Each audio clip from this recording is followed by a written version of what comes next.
I am the descendant of enslaved people brought to the island of Jamaica by British colonizers and enslavers.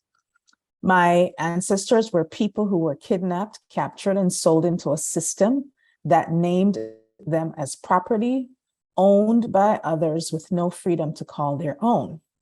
Emancipation was granted to those enslaved by the British Empire on the 1st of August, 1834, with the 1833 Abolition of Slavery Act, which came into force.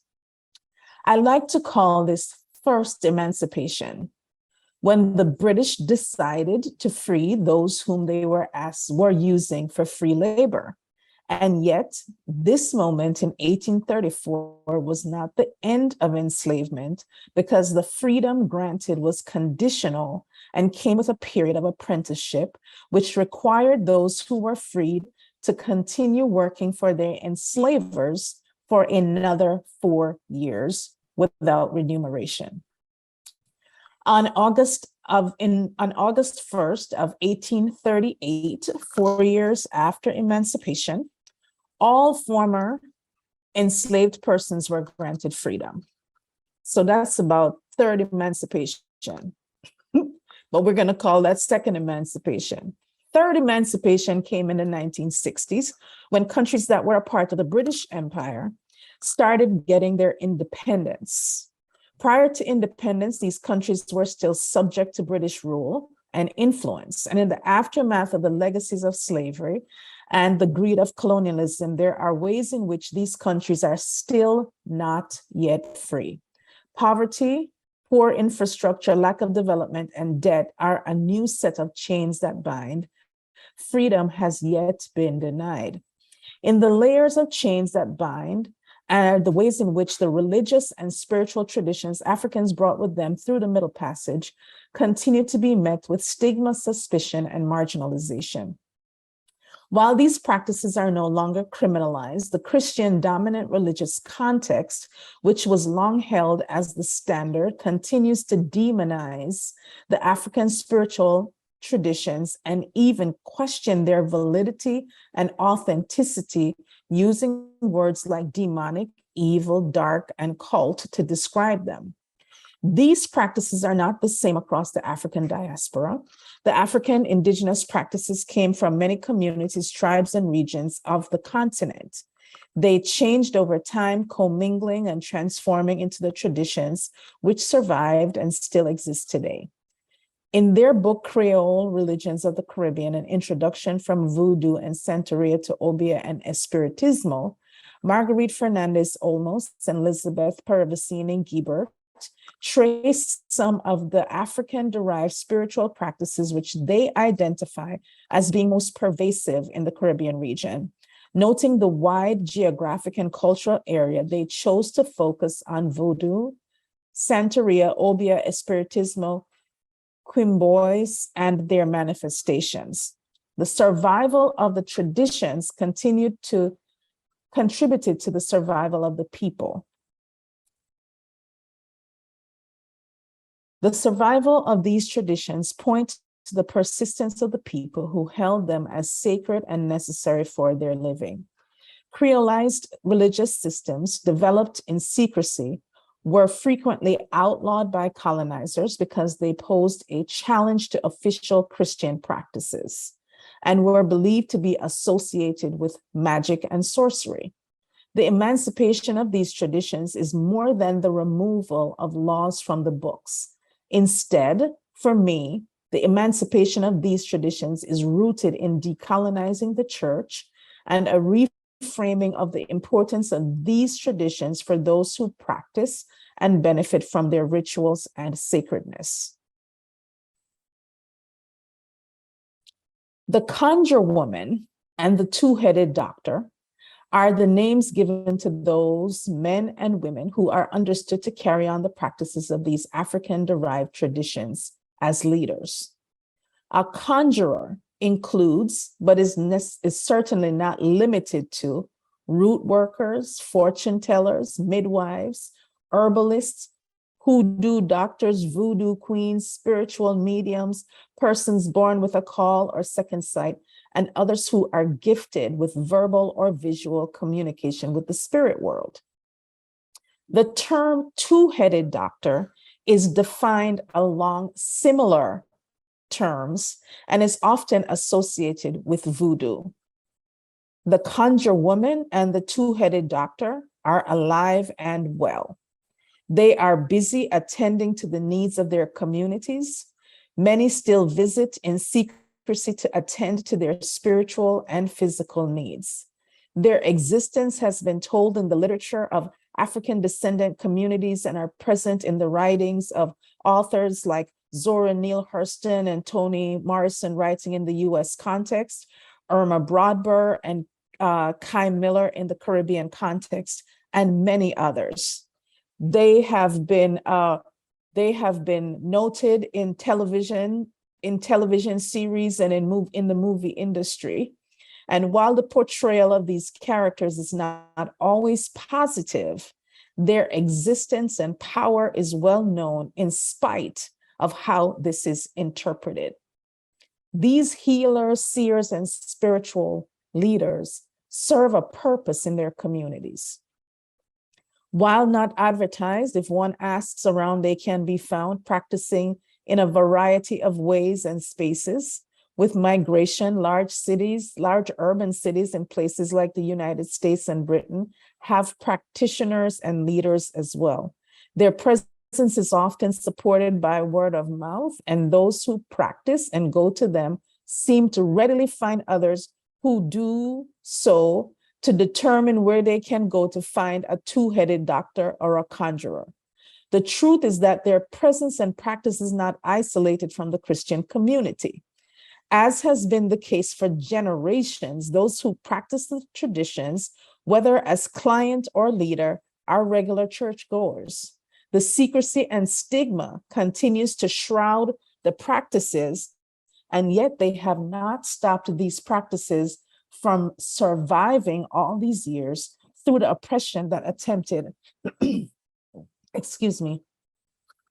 that attempted to negate their existence. My mother was a very conservative Christian.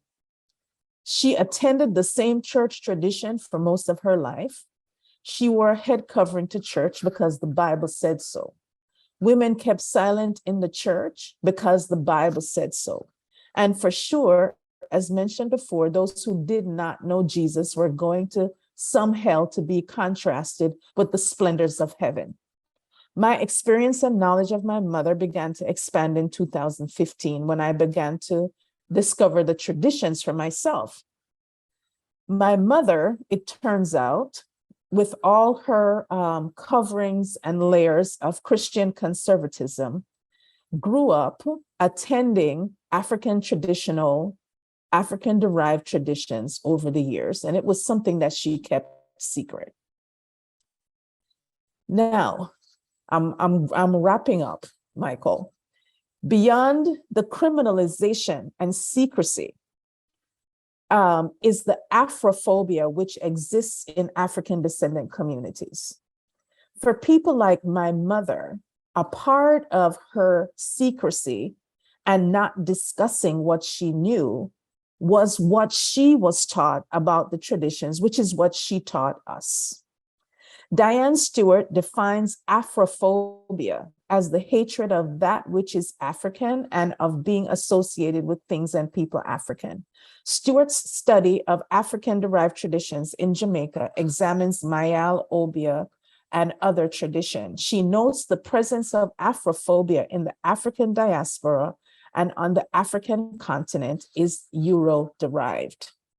She says Afrophobia is Euro-derived and is arguably one of the greatest obstacles to overcoming anthropological poverty in Africa and across the African diasporas, as so many people of African descent have internalized the symbols and ideas of white oppressive imagination.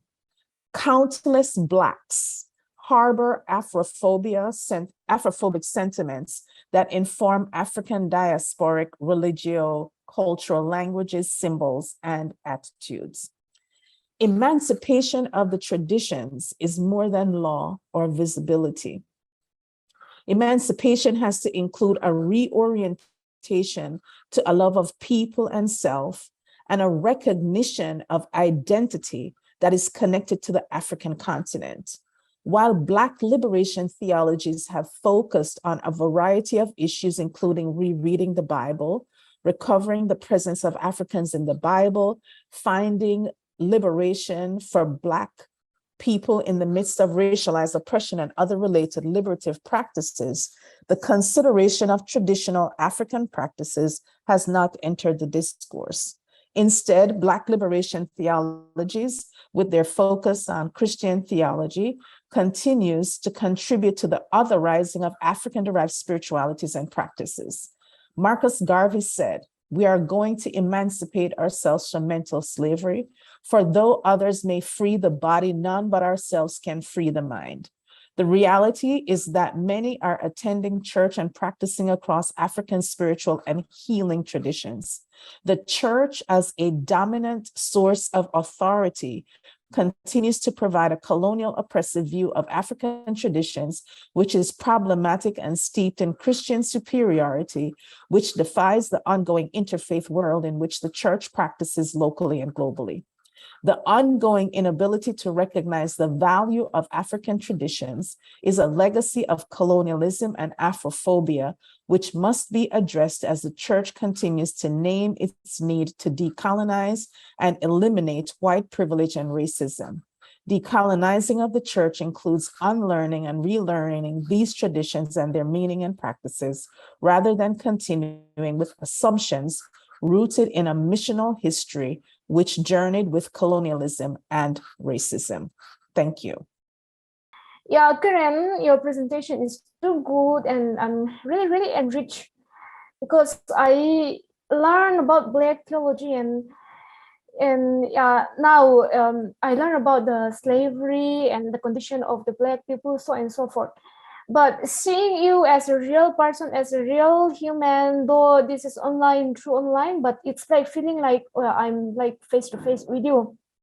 So hearing from you is very interesting. And so when you talk about the African culture, Black culture, and everything, I really can connect with my own culture also, because I'm also having my traditional culture, which is removed by the Christianization. Yes, I'm like, once again, I'd like to say that I'm Mizo from Mizoram, which is in Northeast India. Before we are converted to Christianity, our ancestors also have their own religion, and they have their own way of healing method. And they have their own way of reaching out to God, the supernatural being. Though the tradition which I have in my culture is much less than your tradition and your culture, but I see the connectivity. And one of the tasks of our tribal theology, like I'm also can be put under one of the tribal theologians, like our task is to retrieve the past culture which is concealed by the Christianity, and the cultural values which we have. And we are trying and working on that. In that line, I can connect you as yours also, like having your indigenous culture, way of system of worship and way of healing. And so another interesting thing which I found through your presentation is, like, as you said, in the movies, I saw the culture of your people, and like especially voodoo. Anytime when I heard about voodoo, it's give a negative vibes. Oh, it is like a satanic worship, such kind of that. Then evil worship, such kind of that. But in your presentation, you say that it is the kind of a healing method, the healing system which is practiced, that is still active now, and I find it is very interesting. And like, as a theologian, in which area we are going to draw the borderline between our culture and the Christianity? I think that this is one of the important questions. And like I am also working as a missionary, working among the plain Indian people and having interaction with the Hindu people and all Hindu culture.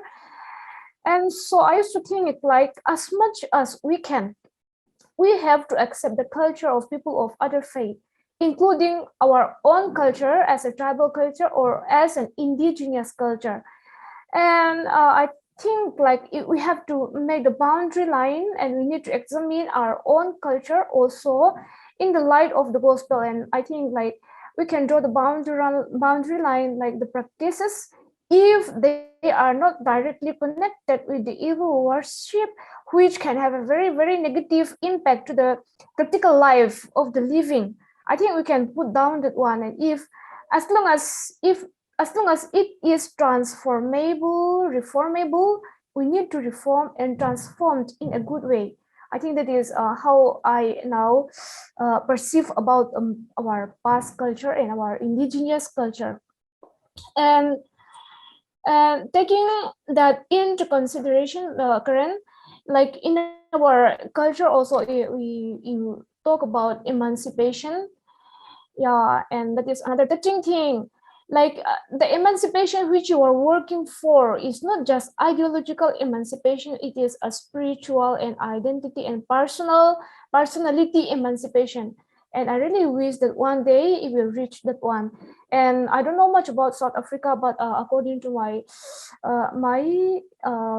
concept, I think most of the people will still be there as black, and the white and the colonizer will be less. So I think like in that way, if it is the case, emancipation might be easier, because if you educate your people, if majority of the people share the psychology that we are the one, we are good, we can, then I think emancipation, the real and emancipation, the breakthrough will come in the near future. And I wish all the best for you and your people for that.